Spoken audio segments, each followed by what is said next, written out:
আসসালামু আলাইকুম ওয়া রাহমাতুল্লাহি ওয়া বারাকাতুহু।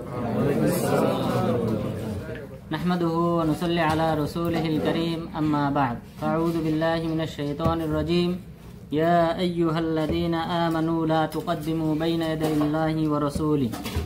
সম্মানিত উপস্থিতি, আজকে ইনশাআল্লাহ আমরা সূরা হুজুরাতের তাফসীর করব।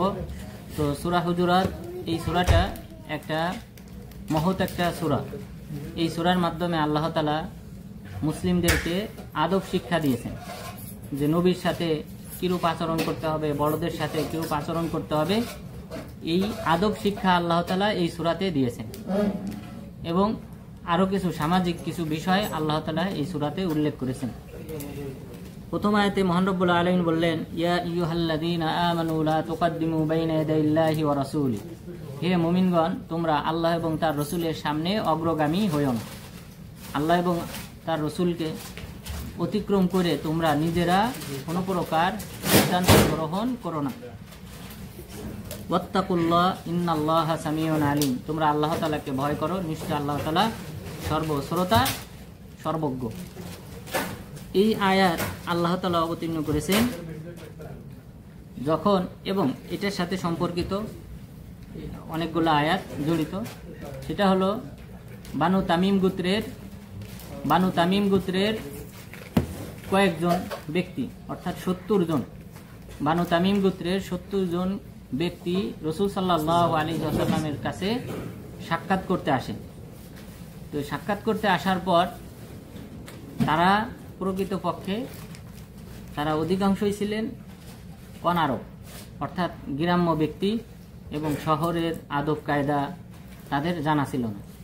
তো এই কারণে তারা মসজিদে নববীতে আসার পর রাসূল সাল্লাল্লাহু আলাইহি ওয়াসাল্লামকে তার রুমের বাহিরে থেকে ডাকাডাকি শুরু করলো, ইয়া মুহাম্মদ উখরুজ ইলাইনা।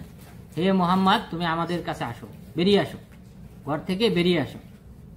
আর ফা ইন্না মাদহানা যাইন, জেনে রেখো যে আমরা যদি কোনো ব্যক্তির প্রশংসা করি সেটা প্রকৃতপক্ষে মানুষের প্রশংসা, আর আমরা যদি কোনো ব্যক্তির দুর্নাম করি তাহলে এটা কিন্তু দুর্নাম হিসেবে মানুষের মাঝে ছড়িয়ে যায়। তো সুতরাং তুমি ঘর থেকে বেরিয়ে আসো। তারা এইভাবে হাঁক ডাক শুরু করলো, উচ্চস্বরে হাঁক ডাক শুরু করলো এই তার ঘরের বাইরে থেকে। তো হুজুরাত মানে হলো রাসূল সাল্লাল্লাহু আলাইহি ওয়াসাল্লামের স্ত্রীদের ঘর, যেখানে তারা বসবাস করতেন। তো এই হুজুরাত, এই শব্দ আল্লাহ তাআলা বহু বচন ব্যবহার করেছেন, যেহেতু রাসূল সাল্লাল্লাহু আলাইহি ওয়াসাল্লামের স্ত্রী কতজন ছিলেন? 11 জন, এবং তাদের প্রত্যেকের আলাদা আলাদা ঘর ছিল। তো এই ঘরের বাহিরে থেকে তারা এইভাবে হাঁক ডাক শুরু করে, ডাকাডাকি শুরু করে, যেটা শিষ্টাচারের বাহিরে। বরং তাদের উচিত ছিল অপেক্ষা করা যতক্ষণ পর্যন্ত না তিনি বেরিয়ে আসেন, কিন্তু তারা বেরিয়ে আসে নাই, তারা অপেক্ষা করে নাই বেরিয়ে আসার, বরং তারা নিজেরা এইভাবে ডাকাডাকি শুরু করে। এরপর এই সকল ব্যক্তিরা যখন সাক্ষাৎ করেন রাসূল সাল্লাল্লাহু আলাইহি ওয়াসাল্লামের সাথে, সাক্ষাতের পর আবু বকর রাদিয়াল্লাহু আনহু তিনি পরামর্শ দিলেন যে, হে আল্লাহর রাসূল, আপনি তাদের মধ্য থেকে একজন আমির নির্ধারণ করে দেন, তাদের এই গোত্রের নেতৃত্ব দেবে। এই নেতৃত্ব দেওয়ার জন্য আপনি কআকা বিন মা'বাদকে আপনি তাদের আমির বানান। তখন উমর ইবনুল খাত্তাব রাদিয়াল্লাহু আনহু তিনি প্রস্তাব করলেন যে, হে আল্লাহর রাসূল, আকরা বিন হাবেস তাকে আপনি কি করেন, তাদের নেতৃত্ব দান করেন। দুইজন সাহাবী দুই রকম পরামর্শ দিয়েছেন। আবু বকর রাদিয়াল্লাহু আনহু তিনি বললেন কআকা বিন মা'বাদ, এরপর ওমর রাদিয়াল্লাহু আনহু বললেন আকরা বিন হাবেস।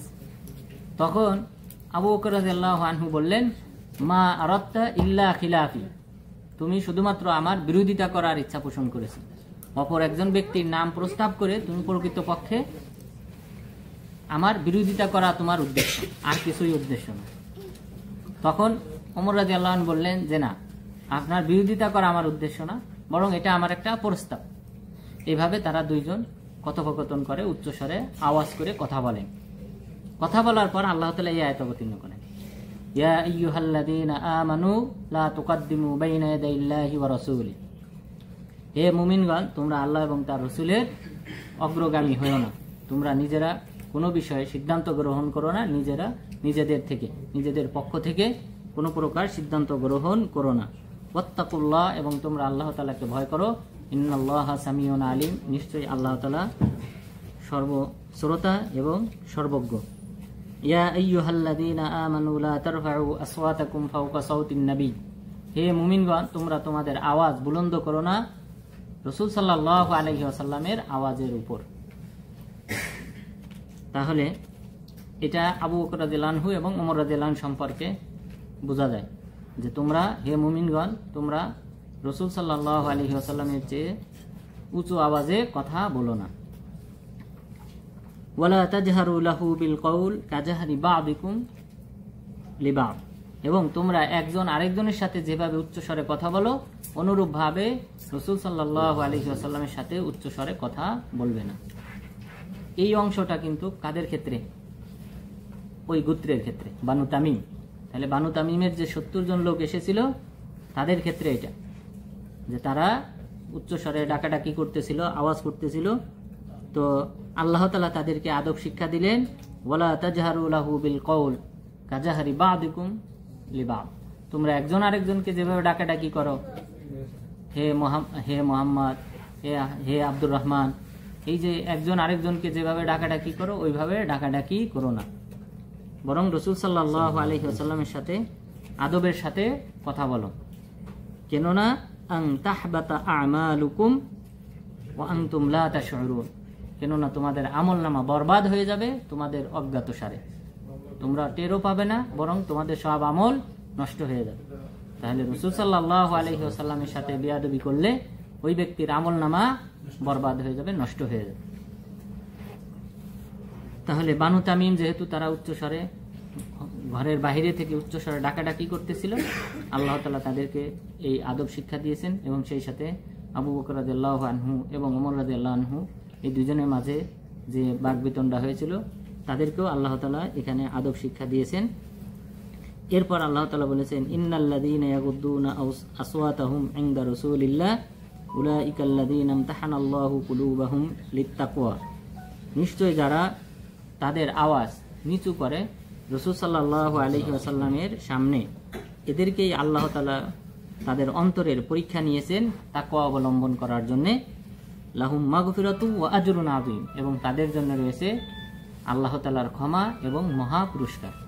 তাহলে যারা রাসূল সাল্লাল্লাহু আলাইহি ওয়াসাল্লামের সামনে মজলিসে আস্তে কথা বলবে, এই সকল ব্যক্তিদের জন্য আল্লাহ তাআলা ক্ষমা প্রস্তুত করে রেখেছেন এবং মহান পুরস্কার প্রস্তুত করে রেখেছেন। তাহলে এটাই হলো আদব। সুতরাং এখনো মসজিদে নববীতে রাসূল সাল্লাল্লাহু আলাইহি ওয়াসাল্লামের কবর জিয়ারতের সময় এখানে উচ্চস্বরে কথা বলা উচিত না।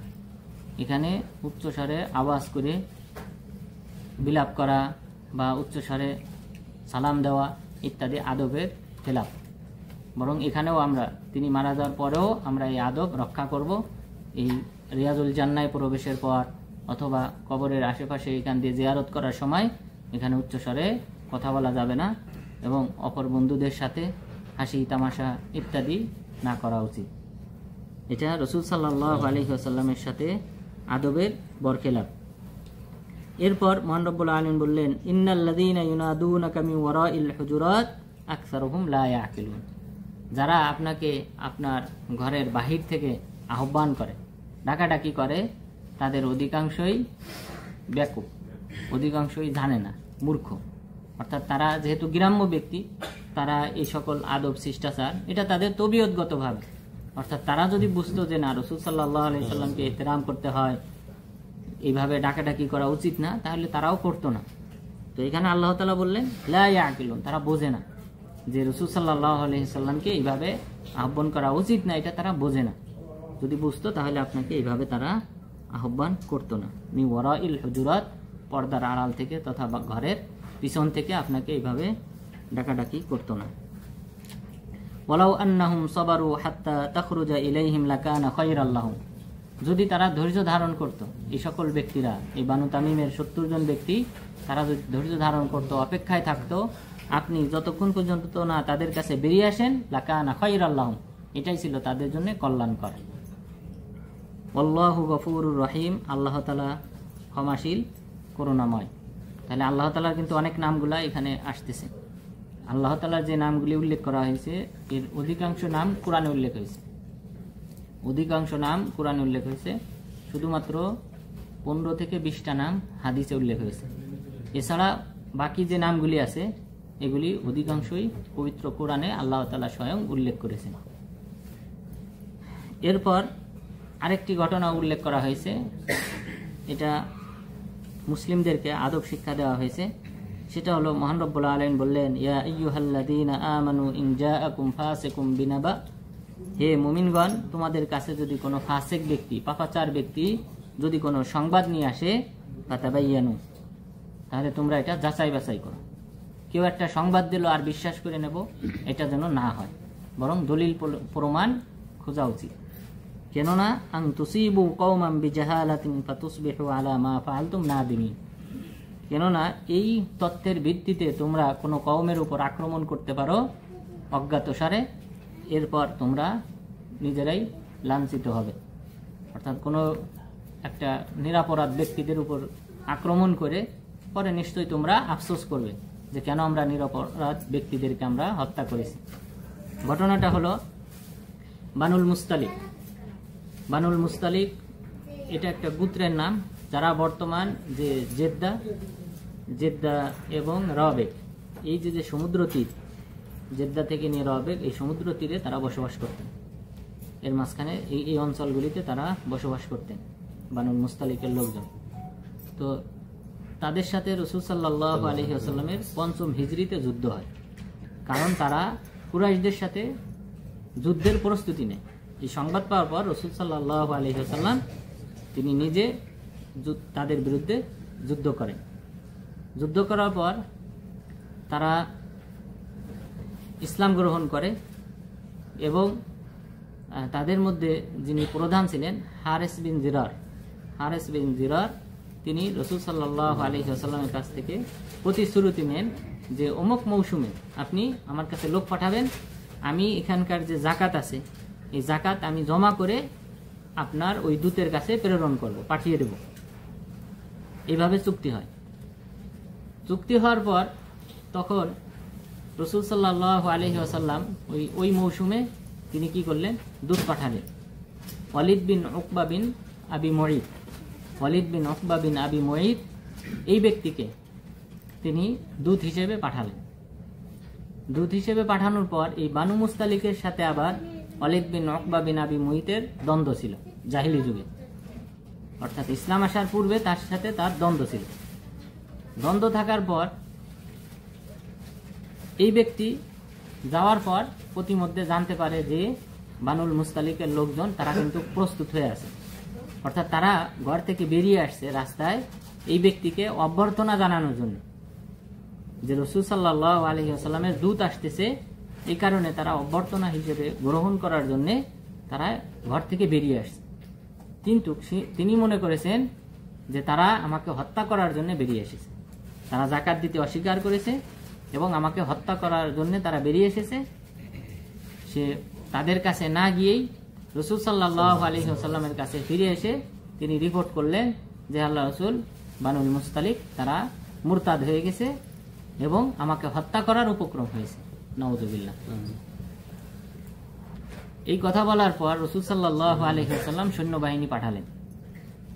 পাঠানোর পর এখন এই বানু মুস্তালিকের যিনি সর্দার হারেস বিন জিরার রাদিয়াল্লাহু আনহু, তিনি চিন্তা করলেন, দুশ্চিন্তাগ্রস্ত হলেন যে আমরা জানলাম যে রাসূল সাল্লাল্লাহু আলাইহি ওয়াসাল্লামের দূত বের হয়েছে আমাদের সাথে সাক্ষাৎ করার জন্য, কিন্তু সাক্ষাৎ না করে সে ফিরে গেল। নিশ্চয়ই রাসূল সাল্লাল্লাহু আলাইহি ওয়াসাল্লাম হয়তো আমাদের উপর রাগান্বিত হয়েছেন, হয়তো তিনি কোনো চিঠি দিয়ে তার দূতকে আবার ফিরিয়ে নিয়েছেন, এই কারণে দূত আমাদের কাছে আসেনি। তখন তিনি কি করলেন, যে জাকাতের সম্পদ জমা করেছেন সেই জাকাতের সম্পদ নিয়ে তিনি বের হয়েছেন যে মদিনায় দিয়ে যাবে। প্রতিমধ্যে আসার পর রাসূল সাল্লাল্লাহু আলাইহি ওয়াসাল্লাম যে সৈন্যবাহিনী পাঠিয়েছেন সেই সৈন্যবাহিনীর সাথে সাক্ষাৎ, তারা হারেস বিন জিরারকে দেখে চতুর্দিক থেকে বেষ্টন করে ফেলে যে এখানেই তার ফয়সালা করবে, যেহেতু মুরতাদ হয়ে গেলে হত্যা করতে হবে, এটা ইসলামী নিয়ম। তখন হারেস বিন জিরার জিজ্ঞাসা করলেন, ইলা মান বুইসতুম, তোমাদেরকে কাদের কাছে পাঠানো হয়েছে? তখন তারা বললেন যে তোমার কাছে, তুমি এবং তোমার বানু মুস্তালিক এই গোত্রের কাছে আমাদেরকে প্রেরণ করা হয়েছে।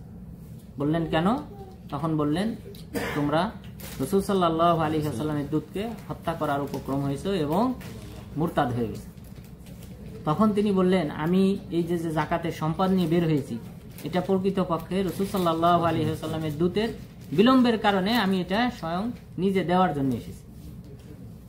তখন সাহাবাগণ বুঝতে পারলেন, তাকে মদিনায় নিয়ে আসলেন। মদিনায় নিয়ে আসার পর এই ঘটনা বললেন। বলার পর আল্লাহ তাআলা আয়াত অবতীর্ণ করে দিলেন। আয়াত অবতীর্ণ করলেন যে ইয়া আইয়ুহাল্লাযীনা আমানু ইন জাআকুম ফাসিকুম বিনাবা, হে মুমিনগণ, তোমাদের কাছে যদি কোনো ফাসিক ব্যক্তি, পাপাচার ব্যক্তি কোনো তথ্য নিয়ে আসে, ফাতাবাইয়ানু, তোমরা এটা যাচাই বাছাই করো, আন তুসিবু কওমান বিজাহালা, কেননা তোমরা যাচাই বাছাই না করলে তোমরা অজ্ঞাতসারে কোনো দলের উপর, কোনো গোত্রের উপর আক্রমণ করবে, ফাতুসবিহু আলা মা ফাআলতুম নাদিমিন, ফলে তোমাদের এই কৃতকর্মের জন্য নিজেরাই দুশ্চিন্তাগ্রস্ত হবে, নিজেরাই আফসোস করবে। এই ঘটনা থেকে আমরা যে বিষয়টা বুঝতে পারি, রাসূল সাল্লাল্লাহু আলাইহি ওয়াসাল্লাম গায়েব জানতেন না। তিনি যদি গায়েব জানতেন সৈন্যবাহিনী পাঠাতেন না, তিনি গায়েব জানতেন না। আর গায়েব যদি জানতেন, ওয়ালিদ বিন উকবা বিন আবি মুঈত তিনি যখন রিপোর্ট করলেন তখনই তাকে বলে দিতেন যে তুমি মিথ্যা বলতেছ। বরং তার তথ্যের উপর ভিত্তি করে তিনি কি করেছেন? সৈন্যবাহিনী প্রেরণ করেছেন। তো এখন চিন্তা করেন, একটা সৈন্যবাহিনী প্রেরণ করা একটা গোত্রকে যারা মুরতাদ হয়ে গেছে তাদেরকে বিরুদ্ধে, তাদেরকে, তার মানে মুরতাদ হওয়া মানে তাদের সবাইকে কি করা হবে? হত্যা করা হবে। যদি তারা তওবা করে ইসলাম ফিরে না আসে, সবাইকে কি করা হবে? হত্যা করা হবে। তাহলে কত বড় একটা সিদ্ধান্ত! এত বড় একটা সিদ্ধান্ত নিয়েছেন কিসের উপর ভিত্তি করে? এই ব্যক্তির তথ্যের উপর। যদি তিনি গায়েব জানতেন অবশ্যই এই সিদ্ধান্ত নিতেন না। তাহলে রাসূল সাল্লাল্লাহু আলাইহি ওয়াসাল্লাম তিনি গায়েব জানেন না, তিনি ততটুকুই জানেন যতটুকু আল্লাহ তাআলা তাকে অবহিত করেছেন। এই ঘটনা যখন জানিয়েছেন তখন তিনি জানতে পেরেছেন যে ওয়ালিদ বিন উকবা বিন আবি মুঈত সে মিথ্যাবাদী, সে মিথ্যা বলেছে, বানিয়ে বলেছে। তাহলে এই ঘটনা থেকে আমাদেরকেও যে কোনো সংবাদ, কাফা বিল মারই কাযিবা আই ইউহাদ্দিসা বিকুল্লি মা সামিয়া, কোনো ব্যক্তির মিথ্যাবাদী হওয়ার জন্য যথেষ্ট সে যা শোনে তাই প্রচার করে। যা শোনে সেটা প্রচার করা, এটা মিথ্যাবাদী হওয়ার জন্য যথেষ্ট। কারণ অনেক তথ্য, এখন তো মিডিয়ার যুগে হাজার হাজার তথ্য, মিথ্যা তথ্য, অধিকাংশ তথ্য যে প্রচার করা হয় মিথ্যা। তো এই মিথ্যা তথ্য যাচাই বাছাই না করে কেউ যদি শেয়ার করে, লাইক দেয়, সেও তাদের অন্তর্ভুক্ত।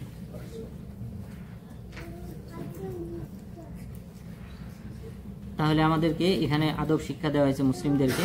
এরপর মহান রব্বুল আলামিন বললেন, ওয়ালামু আন্না ফীকুম রাসূলুল্লাহ, তোমাদের জানা উচিত তোমাদের মাঝে রাসূল সাল্লাল্লাহু আলাইহি ওয়াসাল্লাম রয়েছেন। সুতরাং যে কোনো বিষয়ে সিদ্ধান্ত নেওয়া, তার দিকে ন্যস্ত করা তোমাদের উচিত। লাউ ইউতিউকুম ফি কাসীরিন মিনাল আমর লাআনিতুম, তিনি যদি তোমাদের অধিকাংশ বিষয়ে আনুগত্য করতেন, তোমাদেরকে মেনে নিতেন, তোমাদের তথ্য এবং তোমরা যা চাও সেটা যদি তিনি চাইতেন, মেনে নিতেন, তাহলে লাআনিতুম, তোমাদের বরং কষ্ট হইত। কারণ বিদায় হজের সময় রাসূল সাল্লাল্লাহু আলাইহি ওয়াসাল্লাম বললেন যে আল্লাহ তাআলা হজ তোমাদের উপর ফরজ করেছেন। এক সাহাবী বললেন, আফিকুল্লি আম ইয়া রাসূলুল্লাহ, আল্লাহ রাসূল প্রতি বছর কি হজ ফরজ?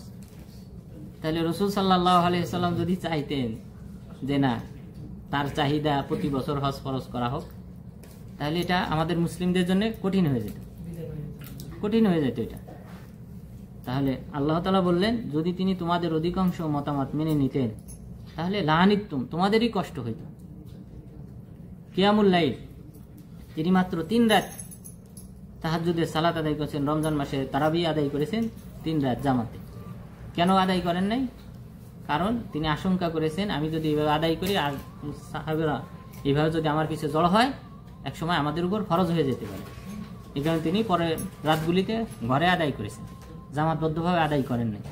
পরবর্তীতে ওমর রাদিয়াল্লাহু আনহুর যুগে পুনরায় আবার জামাতে তারাবির সালাত আদায় করা প্রচলন ঘটানো হয়। তাহলে এইভাবে রাসূল সাল্লাল্লাহু আলাইহি ওয়াসাল্লাম তিনি আমাদেরকে যেভাবে রেখে গিয়েছেন ওইটার উপর সন্তুষ্টি থাকা উচিত এবং সাহাবাদেরকেও আল্লাহ তাআলা সেই কথাই বলেছেন যে তোমাদের অধিকাংশ মতামত মেনে নিলে এটা তোমাদের জন্যই কঠিন হয়ে যেত, কষ্টসাধ্য হইত। ওয়ালাকিন্নাল্লাহা হাব্বাবা ইলাইকুমুল ঈমান ওয়া যায়্যানাহু ফী কুলুবিকুম, বরং আল্লাহ তাআলা তোমাদের জন্য ঈমানটাকে পছন্দনীয় করেছেন, ওয়া যায়্যানাহু ফী কুলুবিকুম, তোমাদের অন্তরে এটাকে শোভনীয় করে দেখিয়েছেন, ওয়া কাররাহা ইলাইকুমুল কুফরা ওয়াল ফুসুকা ওয়াল ইসয়ান, এবং আল্লাহ তাআলা তোমাদের জন্য অপছন্দ করেছেন বা তোমাদের অন্তরে ঘৃণা সৃষ্টি করেছেন কিসের ব্যাপারে? কুফরির ব্যাপারে, ফুসুকির ব্যাপারে, ইসয়ানের ব্যাপারে। কুফরি তো স্পষ্ট যে ইমানের সাথে সম্পর্কিত কোনো একটা বিষয়, যে বিষয়ে ইমান আনা আবশ্যক, সেই বিষয়ে যদি কেউ অস্বীকার করে অথবা ঘৃণা করে তাহলে সে কাফের। ইমানের সাথে সম্পর্কিত কয়টা বিষয়? ইমানের রোকন কয়টি? 6টি। এই 6টির কোনো একটা যদি কেউ অস্বীকার করে তাহলে সে কাফের। এরপরে বলা হয়েছে ওয়াল ফুসুক, পাপাচার। ফুসুক মানে কবিরা গুনাহ, সগীরা গুনাহ সবগুলি অন্তর্ভুক্ত।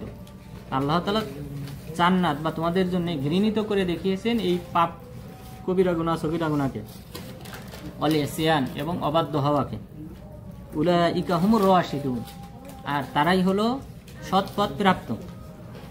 অর্থাৎ যারা ঈমানকে পছন্দ করে, যাদের অন্তরে আল্লাহ তাআলা ঈমান দিয়েছেন, তারাই হলো সৎপথ প্রাপ্ত। ফাদলুম মিনাল্লাহি ওয়া নি'মা, আল্লাহ তাআলার পক্ষ থেকে রহমত এবং নিয়ামত স্বরূপ।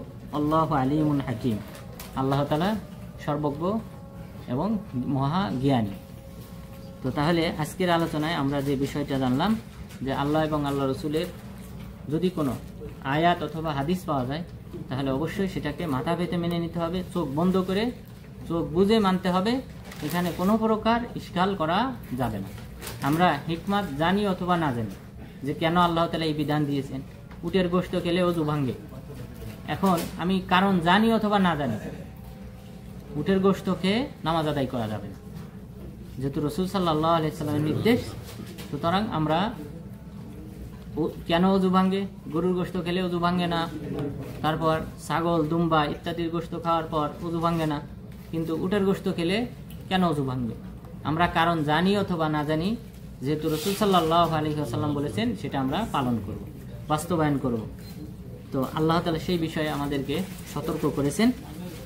এরপর রাসূল সাল্লাল্লাহু আলাইহি ওয়াসাল্লামের বর্তমান কবর জিয়ারতের সময়ও উচ্চস্বরে হট্টগোল করা যাবে না।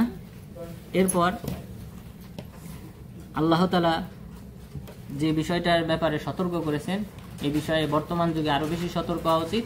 সেটা হলো কোনো তথ্য জানার পর সেটা প্রচার না করা, বরং সেটা যাচাই বাছাই করে যদি সঠিক হয়, প্রমাণিত হয়, তখন সেটা বাস্তবায়ন করা। তো আল্লাহ তাআলা যেন আমাদেরকে, আল্লাহ তাআলা সূরা হুজুরাতে আমাদেরকে যে সকল আদব শিক্ষা দিয়েছেন সেই সকল আদবগুলি আমরা, এই শিষ্টাচারগুলি গ্রহণ করে আল্লাহ তাআলার প্রিয় বান্দা হওয়ার তৌফিক দান করেন। আমিন। আকুলু কাওলি হাদা ওয়াস্তাগফিরুল্লাহ লি ওয়া লাকুম ওয়া লিসাইরিল মুসলিমিন।